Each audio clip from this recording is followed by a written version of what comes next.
Assalamualaikum warahmatullahi wabarakatuh. Perkenalkan, nama saya Sonya Elvani Bukhari dengan nomor NIM 1872250036 dari Program Studi Pendidikan Ekonomi, Fakultas Ilmu Pendidikan, Universitas Pancasakti Bekasi. Nah, di video kali ini saya akan memaparkan materi dari mata kuliah Akuntansi Keuangan. Mohon maaf, di sini ada kesalahan dalam menulis mata kuliahnya. Dengan dosen pengampunya yaitu Ibu Merintan Berliana, SEAK, CAMAK. Langsung saja, yang pertama di sini sudah ada contoh-contoh soalnya dan juga sudah saya isi. Untuk setiap rekening di bawah ini tunjukkan dengan trik mark apakah pengurangan dicatat dengan metode dengan mendebit atau mengkredit. Nah, di sini ada nama rekening, debit, dan kredit. Yang pertama ada kas. Kas merupakan kepemilikan atau harta, dia berada di debit. Truk sama dengan kas, juga ada di debit. Perlengkapan kantor juga merupakan kepemilikan atau harta kita pribadi, ada di debit. Utang dagang berada di kredit, modal budiman di kredit, biaya gaji berada di debit, gedung di debit, uang wesel berada di kredit, peralatan kantor debit, biaya sewa debit, piutang dagang debit, pendapatan di kredit, biaya listrik di debit, pipe budi di debit. Yang terakhir, peralatan gudang di debit. Lanjut, yang kedua, jelaskan apa yang Anda ketahui tentang penyusutan. Jelaskan metode penyusutan berikut dan jelaskan contoh kasus penyusutan berikut ini. Yang pertama, metode garis lurus, straight line, banyak perusahaan dagang. Yang kedua, metode double straight line. Yang ketiga, metode sum of year. Yang keempat, metode jumlah jam kerja. Pada 1 April 2021, membeli mobil dengan harga 200 juta, biaya pengirimannya 500 juta, N-nya 5 tahun, nilai sisa atau residunya 0. Metode penyusutan sama dengan garis lurus. Yang ditanya, berapa nilai buku mobil pada tanggal 31 Desember 2021? Nah, kita jawab pertanyaan yang pertama tadi. Penyusutan adalah proses menghitung dan mencatat pengeluaran nilai aset tetap selama masa umur ekonomi nilai aset tetap seperti kendaraan, bangunan, peralatan yang mengalami depresiasi atau penurunan nilai seiring dengan berjalannya waktu karena penggunaan keausan atau berkurangnya nilai atau kemajuan teknologi.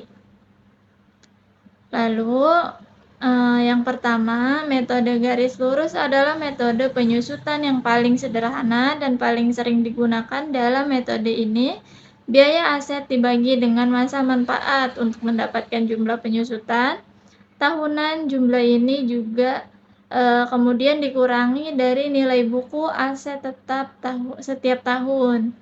Rumusnya yaitu biaya penyusutan sama dengan dalam kurung harga perolehan dikurang nilai sisa dibagi masa manfaat. Contoh penyusutan metode garis lurus, jika sebuah perusahaan membeli mesin dengan harga perolehan 100 juta dan masa manfaat mesin tersebut adalah 10 tahun, maka penyusutan tahunan akan menjadi 10 juta. Jadi setiap tahun nilai buku mesin akan berkurang 10 juta. Yang kedua, metode double straight line adalah metode penyusutan aktiva atau aset tetap yang ditentukan berdasarkan presentasi tertentu. Dihitung dari harga buku pada tahun yang bersangkutan. Contoh penyusutan dapat diketahui dari besarnya 2 kali presentase atau tarif penyusutan metode garis lurus. Lanjut, yang ketiga, metode sum of years. Metode jumlah tahun juga merupakan metode penyusutan yang dipercepat, tetapi tidak seagresif metode saldo menurun. Dalam metode ini, penyusutan dihitung berdasarkan jumlah tahun yang tersisa dalam masa manfaat aset. Rumusnya, biaya penyusutan sama dengan dalam kurung masa manfaat yang tersisa dibagi jumlah tahun dikali dalam kurung harga perolehan kurang nilai sisa. Contoh penyusutan metode jumlah tahun, jika sebuah perusahaan membeli mesin dengan harga perolehan 100 juta dan masa manfaat mesin tersebut 10 tahun, maka penyusutan tahunan akan menjadi 10 juta, jadi setiap tahun nilai buku mesin akan berkurang 10 juta rupiah. Yang keempat, metode jumlah jam kerja. Menurut metode ini, beban penyusutan ditetapkan berdasarkan jumlah satuan produk yang dihasilkan dalam metode yang bersangkutan. Rumus yang digunakan untuk menghitung biaya akumulasi penyusutan dengan metode satuan jam kerja yaitu biaya depresi sama dengan harga perolehan dikurang nilai residu atau taksiran jam. Lanjut, soal yang tadi, pada 1 April 2021 membeli mobil dengan harga 200 juta, biaya pengirimannya 5 juta, dan N-nya sama dengan 5 tahun. Nilai sisa atau residunya 0. Metode penyusutan garis lurus. Ditanya berapa nilai buku mobil pada tanggal 31 Desember 2021. Rumusnya, nilai buku sama dengan harga beli dikurang dalam kurung biaya pengiriman dibagi umur ekonomis atau N dikali jumlah tahun penyusutan. Diketahui harga mobil sebesar 200 juta rupiah, biaya pengirimannya 5 juta rupiah, N-nya 5 tahun, dan tahun penyusutannya 1 tahun. Nilai buku sama dengan 200 juta dalam kurung 5 juta dikali 5 dibagi 5 dikali 1 sama dengan 200 juta dikurang 1 juta sama dengan 1.999.000 rupiah. Nah, kasus yang ketiga di sini. Perusahaan jasa bintang nelayan memiliki neraca saldo per 30 September 2021. Berikut neraca saldo perusahaan bintang nelayan per 30 September 2021. Kasnya sebesar 66 juta. Perlengkapan kantor 18 juta, peralatan kantor 525 juta, kendaraan 252 juta. Lalu utang dagang 204 juta dan modal Tuan Hartono sebesar 660 juta rupiah. Nah, di sini ada transaksi-transaksi yang terjadi selama bulan Oktober 2021. Pada tanggal 2 dibayarkan biaya sewa bulan Oktober 2021 sebesar 4 juta rupiah. Lalu tanggal 4 dibeli perlengkapan kantor seharga 2 juta rupiah dan peralatan kantor seharga 6 juta rupiah. Lalu tanggal 6 dibayarkan biaya iklan sebesar 1 juta rupiah. Pada tanggal 9 Oktober dibayarkan perlengkapan yang dibeli pada tanggal 4 di atas. Lalu tanggal 13 Oktober diterima pendapatan sebesar 8 juta rupiah. Dibayarkan biaya gaji pegawai selama 80 jam dengan tarif per jamnya Rp15.000. Yang pada tanggal 22 Oktober dibayar tagihan telepon sebesar Rp1.500.000. Pada tanggal 26 dibayarkan cicilan utang sebesar 8 juta rupiah. Lalu Tuan Hartono mengambil uang perusahaan sebesar 50 juta untuk keperluan pribadi. Pada tanggal 29 diselesaikan pesanan senilai 12 juta, tapi uangnya belum diterima. Nah, yang diminta di sini buatlah jurnal untuk mencatat transaksi-transaksi di atas. Lalu yang kedua, buatlah neraca saldo per tanggal 31 Oktober 2021. Yang ketiga, susunan laporan keuangan per 31 Oktober 2021. Nah, di sini sudah ada jurnal-jurnal yang tadi diminta, diantaranya yang pertama ada neraca saldo di 30 September 2021, kasnya sebesar 66 juta, lalu perlengkapan kantor 18 juta, peralatan kantor 525 juta, kendaraan 255 juta, utang dagang 204 juta, modal Tuan Hartono 660 juta. Bila ditotal, debitnya sebesar 864 juta dan kreditnya 864 juta. Lanjut, yang kedua ada jurnal umum per Oktober 2021. Pada tanggal 2 Oktober 2021 dibayarkan sewa bulan Oktober sebesar 4 juta rupiah, di mana beban sewa dibayarkan, debitnya berkurang 4 juta rupiah dan debitnya bertambah 4 juta rupiah dan kreditnya berkurang 4 juta rupiah.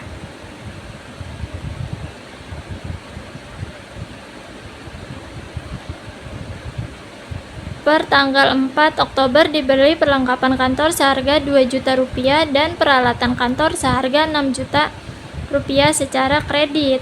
Perlengkapan kantor berada di debit 2 juta rupiah, peralatan kantor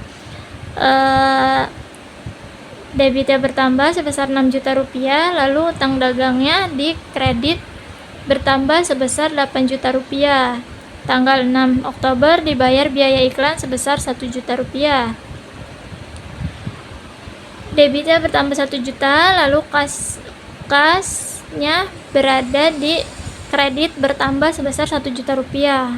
Pada tanggal 9 Oktober perlengkapan yang dibayarkan perlengkapan yang dibeli pada tanggal 4 di atas. Utang dagang berada di debitnya bertambah, lalu kasnya berkurang berada di kredit sebesar 2 juta rupiah. Pada tanggal 13 Oktober diterima pendapatan sebesar 8 juta rupiah. Kasnya bertambah di debit sebesar 8 juta rupiah, pendapatan jasa bertambah di kredit 8 juta rupiah. Lalu pada tanggal 15 Oktober dibayarkan biaya gaji pegawai selama 80 jam dengan tarif per jamnya yaitu 15.000. Beban gaji debitnya bertambah sebesar 1.200.000 dan kasnya bertambah di kredit sebesar 1.200.000 rupiah. Pada tanggal 22 Oktober dibayar tagihan telepon sebesar 1.500.000. Beban telepon di debit bertambah 1.500.000, kasnya berkurang di kredit sebesar 1.500.000. Pada tanggal 26 dibayar cicilan utang sebesar 8 juta. Pada tanggal 26 dibayar cicilan utang dagang, debitnya bertambah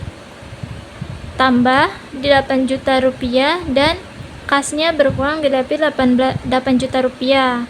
Pada tanggal 27, Tuan Hartono mengambil uang perusahaan sebesar 50 juta untuk keperluan pribadi, Pride. Bertambah di debit sebesar 50 juta rupiah dan kasnya bertambah di kredit sebesar 50 juta rupiah. Tanggal 29 diselesaikan pesanan senilai 12 juta tapi uang belum diterima. Piutang usahanya di debit sebesar 12 juta rupiah dan pendapatan jasanya di kredit sebesar 12 juta rupiah. Nah, bila dijumlah maka debitnya sebesar 95.700.000 rupiah, lalu kreditnya di total menjadi 95.700.000 rupiah.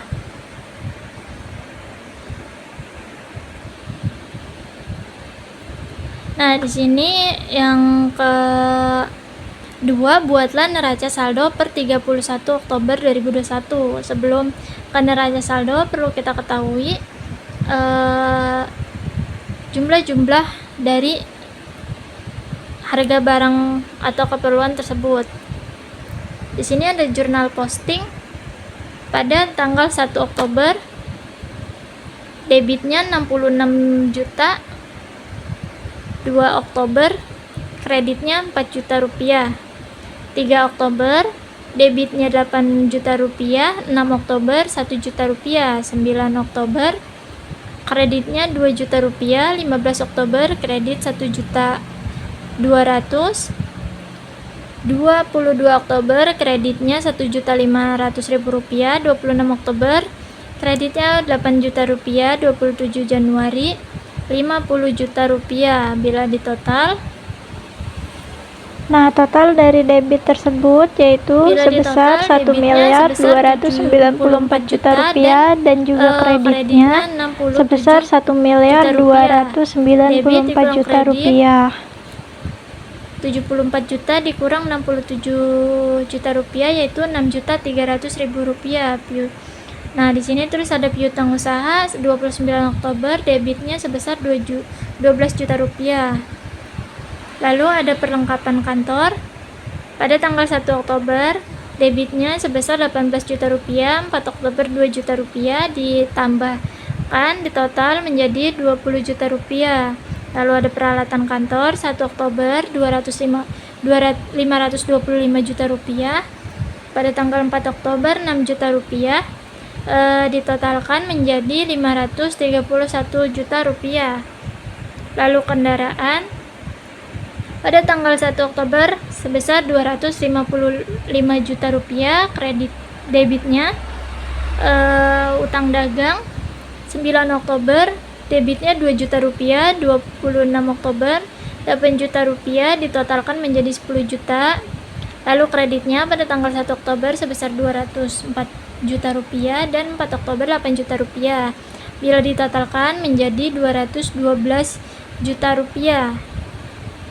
Nah, kredit dikurang dengan debit, lalu totalnya menjadi 202 juta rupiah. Nah, di sini modalnya tadi berada di kredit berada di kredit sebesar 660 juta rupiah.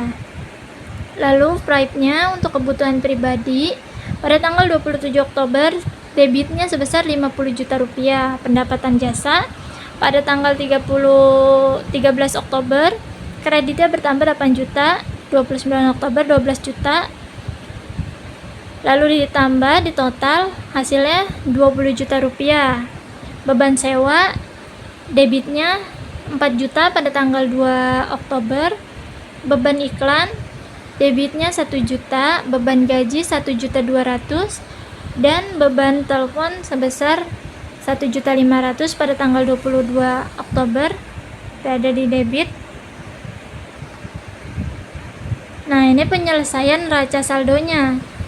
Yang pertama kas debitnya 6.300.000, lalu utang usaha debitnya 12 juta, perlengkapan kantor 20 juta rupiah, peralatan kantor debitnya 531 juta, kendaraan debitnya 255 juta, utang dagang kredit berada di kredit 202 juta rupiah, modal Tuan Hartono kredit 660 juta rupiah, private Tuan Hartono berada di debit 50 juta rupiah, pendapatan jasa di kredit 20 juta rupiah, beban sewa di debit 4 juta rupiah, beban iklan 1 juta rupiah, di debit beban gaji di debitnya 1.200.000 rupiah dan beban telepon debitnya 1.500.000 rupiah. Bila ditotal debitnya sebesar 882 juta, sedangkan kreditnya sebesar 879 juta rupiah. Nah, lalu ada laporan laba rugi pendapatan jasa sebesar 20 juta rupiah tadi yang di atas. Lalu bebannya beban sewa, beban iklan, beban gaji, beban telepon sebesar 4 juta rupiah, 1 juta rupiah, 1.200.000, 1.500.000. Bila ditotalkan keseluruhannya menjadi 7.700.000 rupiah, labanya 12.300.000 rupiah. Nah, di sini ada laporan perubahan modal. Modal awal sebesar 660.000, labanya sebesar 12.300.000 rupiah dan private-nya 50 juta rupiah minus 37.700.000. Modal akhirnya yaitu sebesar 622.300.000 rupiah. Nah, ini yang terakhir, neraca periode Oktober 2021. Aktiva kas sebesar Rp6.300.000, utang dagang Pasipa Rp202 juta, piutang usaha Aktiva Rp12 juta, modal Tuan Hartono Pasipa Rp622.300.000. Perlengkapan Aktiva Rp20 juta, peralatan Rp531 juta, reaktiva kendaraan berada di Aktiva Rp255 juta. Bila ditotalkan akan menjadi aktivanya sebesar Rp824.300.000, lalu pasipanya Rp824 juta. Bila ditotalkan menjadi 0.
Cukup sekian video dari saya, kurang lebihnya mohon maaf. Wassalamualaikum warahmatullahi wabarakatuh.